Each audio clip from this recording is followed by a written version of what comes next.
Daily Manna from the Torah by Dr. Ketriel Blad. Shalom to all and Shavua Tov. Welcome to this first Aliyah of Parashat Bo, Come.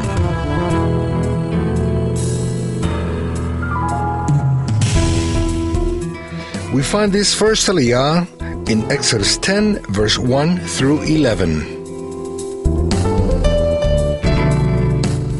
Today's reading takes place in verse 3, and he reads as follows.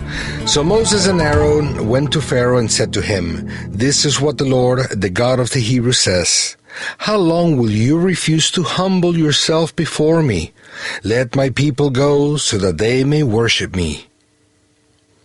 Did Pharaoh have the option of humbling himself?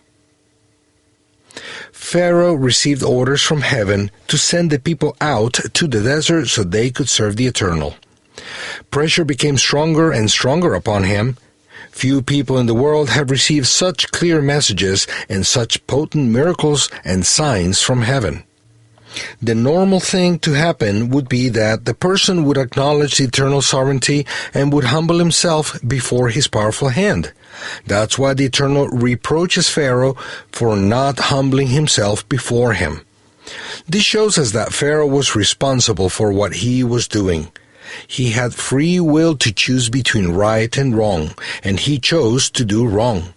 He hardened his own heart. He made the decision of not humbling himself before the Eternal. That's why he was rebuked.